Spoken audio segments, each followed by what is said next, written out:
Hello friends, welcome back to our channel Artistic Crackers. So, ఇంట్లో ఉండే waste కార్డ్బోర్డ్ని reuse చేస్తూ the best craft ఏం చేయాలి అని ఆలోచిస్తే నాకైతే ఈ ఐడియా గుర్తొచ్చింది. సో వెంటనే మన ఛానల్లో షేర్ చేసుకుందామని ఇలా వీడియో స్టార్ట్ చేసేసాను. So first of all waste కార్డ్బోర్డ్ని తీసుకొని ఇక్కడ నేను చూపిస్తున్న విధంగా 5 ఫింగర్స్ని గీసుకోవాలి. స్కేల్తోనే గీస్తున్నాను. అయితే ఈచ్ ఫింగర్కి ఒక్కొక్క ఇంచ్ గ్యాప్ వదిలితే సరిపోతుంది. అలాగే కింద ఎడ్జ్ కోసం నేను కర్వ్ రావడం కోసం ఒక ప్లేట్ని యూస్ చేశాను. ఫింగర్స్ పైన టాప్ కూడా ఏదైనా కర్వ్ రావాలనుకుంటే రౌండ్ ఆబ్జెక్ట్ని యూస్ చేయండి, లేదంటే చేత్తో మామూలుగా కర్వ్ గీసేయండి సరిపోతుంది. అలాగే ఒక ఓల్డ్ లాక్ హెల్ప్తో నేను ఒక 2.5 ఇంచ్ సర్కిల్ని కూడా గీసేసుకున్నాను. సో ఏదైనా పర్లేదు, రౌండ్ ఆబ్జెక్ట్ అయితే సరిపోతుంది. ఆ తర్వాత కార్డ్బోర్డ్ని ఈ విధంగా నీట్గా కట్ చేసుకోవాలి. ఇప్పుడు మనకి ఎడ్జెస్ అనేవి గ్యాప్స్ ఉన్నాయి కాబట్టి వాటిని ఫిలప్ చేయడానికి పేపర్ ప్లాస్టర్ని నేను యూస్ చేస్తున్నాను.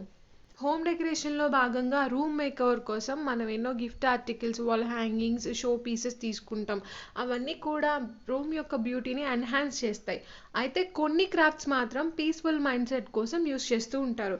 సో ఈ బ్లూ ఈవిల్ ఐ కూడా మనకి అలాంటి one of the peaceful mind set crafts అనమాట. ఇదేంటంటే సింపుల్గా చేసుకోవచ్చు. ఎలాంటి చెడు దృష్టి మనకి తగలకుండా ఉండడం కోసం ఈ క్రాఫ్ట్ని అందరూ బయట కొనుక్కుని మరీ ఇంట్లో పెట్టుకుంటూ ఉంటారు. సో మనం కొనకుండానే వేస్ట్ ఐటమ్స్ మనం ఇది డిఐవై చేయబోతున్నాం. సో నేను అప్లై చేసిన వాల్ పుట్టి పేస్ట్ దీనికి గట్టిగా స్టిక్ అయిపోయింది 1 డే తర్వాత. ఇప్పుడు నేను డెకరేషన్ని స్టార్ట్ చేసేస్తున్నాను. అదేంటంటే ఏదో ఒక రౌండ్ ఆబ్జెక్ట్ హెల్ప్తో నేను ఫస్ట్ ఆఫ్ ఆల్ ఆ హ్యాండ్ మీద, అంటే హంస హ్యాండ్ మీద నేను ఐ షేప్ని గీస్తున్నాను. సో ఈ డిఐవైని క్రియేట్ చేయడానికి నేను ఎలాంటి హెవీ బడ్జెట్ని యూస్ చేయాలనుకోవట్లేదు. మొత్తం అంతా కూడా 0 కాస్ట్లో కంప్లీట్ చేయాలనుకుంటున్నాను. ఇప్పుడు ఐ గీసేసిన తర్వాత ఆ రౌండ్ మీద కూడా నేను మొత్తం 4 సర్కిల్స్ని గీసేసుకున్నాను. ఇప్పుడు ఒక వేస్ట్ శారీ బాక్స్ ఆల్రెడీ నేను ఇదివరకు క్రాఫ్ట్స్లో యూస్ చేసిందే, దాని మీద చిన్న చిన్న రాంబస్ షేప్స్ గీసుకొని అవి కట్ చేసుకున్నాను. సో వాటిని ఇప్పుడు మన బ్లూ ఐ డెకరేషన్లో యూస్ చేద్దాం అనుకుంటున్నాను.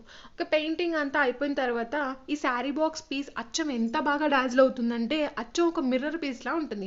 మనం బయట కొనుక్కున్న డెకరేటివ్ మిర్రర్స్ లాగానే ఇది కూడా యూజ్ అవుతుంది. సో వీటినే అంటారు అనుకుంటా కదా హోమ్ మేడ్ మిర్రర్స్ అని. ఎస్, అవును. సో ఇవి హోమ్ మేడ్ మిర్రర్సే. అచ్చంగా మనకి 0 కాస్ట్లో లభిస్తాయి. వేస్ట్ శారీ బాక్స్ నుంచి మనం ఇవి కట్ చేసుకోవచ్చు. అలాగే ఇప్పుడు నేను ఇవి అసెండింగ్ ఆర్డర్లో ఆ ఫింగర్స్ మీద వీటిని స్టిక్ చేసేస్తున్నాను. జనరల్గా ఈ బ్లూ ఐ క్రాఫ్ట్లో ఒక ప్యాటర్న్ని ఫాలో అవుతారు. అదేంటంటే ఫస్ట్ డార్క్ బ్లూ, తర్వాత వైట్, తర్వాత స్కై బ్లూ, తర్వాత బ్లాక్.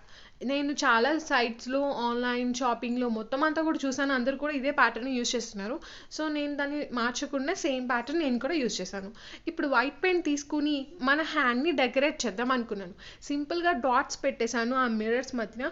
ఆ తర్వాత ఒక గ్రేట్ లుక్ ఎన్హాన్స్ అవ్వడం స్టార్ట్ అయింది. ఒకవేళ మన దగ్గర కనుక డార్జిలింగ్ శారీ బాక్స్ అలాంటిది వేస్ట్ది లేకుండా ఉంటే మనం దాని ప్లేస్లో పెయింట్ అయినా సరే వేసుకోవచ్చు. ఇలానే మన ఛానల్లో ఇంట్లో ఉండే వేస్ట్ కార్డ్బోర్డ్స్ని రీయూస్ చేస్తూ డిఫరెంట్ టైప్స్ ఆఫ్ క్రాఫ్ట్స్ అయితే చేయడం జరిగింది. వాటికి సంబంధించిన లింక్స్ అన్నీ కూడా నేను ఈ వీడియో యొక్క డిస్క్రిప్షన్లో ప్రొవైడ్ చేశాను. క్రాఫ్ట్ యొక్క బ్యూటీని ఇంకా ఎన్హాన్స్ చేయడం కోసం నేను ఐ చుట్టూరా మొత్తం వైట్ డాట్స్ని పెయింటింగ్ స్టార్ట్ చేశాను. అలాగే కార్డ్బోర్డ్తో అండ్ ఈజీగా ప్రిపేర్ చేయాలనుకుంటే ఇది బెస్ట్ వే. ఎందుకంటే ఇది ప్రిపేర్ చేయడం చాలా easy, that two in 0 cost కాబట్టి. సో దీని డెకరేషన్ అంతా అయిపోయాక మనకు ఎలా అనిపిస్తుందంటే ఇది అసలు 0 కాస్ట్లే అని అనిపించదు. వచ్చిన వాళ్ళు ఎవరైనా సరే గ్యారంటీ అడుగుతారు ఎక్కడ కొన్నావు అని. బట్ అప్పుడు మనం హ్యాపీగా చెప్పొచ్చు ఇది 0 కాస్ట్, నేను ప్రిపేర్ చేశాను, ఇట్స్ మై ఓన్ డిఐవై అని చెప్పేసి. సో ఇప్పుడు పెయింటింగ్ సెక్షన్ అంతా అయిపోయింది కాబట్టి ఇప్పుడు మనం హ్యాంగింగ్ సెక్షన్ని వర్కౌట్ చేద్దాం. ఫస్ట్ ఆఫ్ ఆల్ మనం ఏం చేయాలంటే బ్లూ ఎంబ్రాయిడరీ థ్రెడ్తో ఒక టాజిల్ ప్రిపేర్ చేసుకోవాలి. ఆ టాజిల్ దీనికి హ్యాంగ్ చేస్తే చాలా అంటే చాలా మంచి లుక్ వస్తుంది. మీరు చూస్తున్నారు కదా. సో హ్యాంగ్ చేయకముందే దీని బ్యూటీ మనకి సూపర్గా ఎన్హాన్స్ అవుతుంది. ఆ తర్వాత ఒక ఊల్ని తీసుకుని ఆ టాజిల్ని టై చేస్తూ, అలాగే వాల్ పుట్టి బీడ్స్ హోమ్ మేడ్ ఇవి కూడా. సో నేను వాల్ పుట్టి బీడ్స్ ఎలా ప్రిపేర్ చేసుకోవాలి అనేది ఒక క్రాఫ్ట్ వీడియో లింక్ని నేను కింద డిస్క్రిప్షన్లో ప్రొవైడ్ చేశాను, ఒకసారి లుక్ వేయండి. సో అలా వాల్ పుట్టి బీడ్స్ అండ్ ఊల్ హెల్ప్తో ఇప్పుడు మనం కార్డ్బోర్డ్ని వెనక్కి తిప్పేసి నీట్గా నేను హాట్ గ్లూతో వాటిని స్టిక్ చేద్దాం అనుకుంటున్నాను. If hot glue is not available we can manage with normal glue. అంటే ఆడడానికి ఎక్కువ టైం పడుతుంది కాబట్టి నేను హాట్ గ్లూ తీసేసుకుంటున్నాను. సో వీడియో ప్రిపరేషన్లో ఈజీగా ఉంటుంది. సో ఇలా గ్లూ యూస్ చేసినప్పుడు లాంగ్ లాస్టింగ్గా ఉండాలంటే దాని మీద పేపర్తో స్టిక్ చేసేయండి. అండ్ మన క్రాఫ్ట్ అయితే కంప్లీట్ అయిపోయింది. చాలా సింపుల్గా చేసినా సరే సూపర్బ్ ఎక్స్పెన్సివ్ లుక్లో అయితే నాకు కనిపిస్తుంది. Yes, that's perfect, just like looking as an professional blue EV lie. మీకు ఎలా అనిపించిందో చెప్పాలంటే మీ ఒపీనియన్స్ని కమెంట్ సెక్షన్స్ ద్వారా షేర్ చేసుకోండి. అలాగే మన వీడియోకి థమ్స్ అప్ కొట్టడం మాత్రం మర్చిపోవద్దు, ఐ మీన్ లైక్. మళ్ళీ ఒక సూపర్ వీడియోతో మళ్ళీ మీ ముందుకు వస్తాను. మన ఛానల్ని సబ్స్క్రైబ్ చేసుకోవడం మాత్రం మర్చిపోవద్దు. Thanks for watching, bye.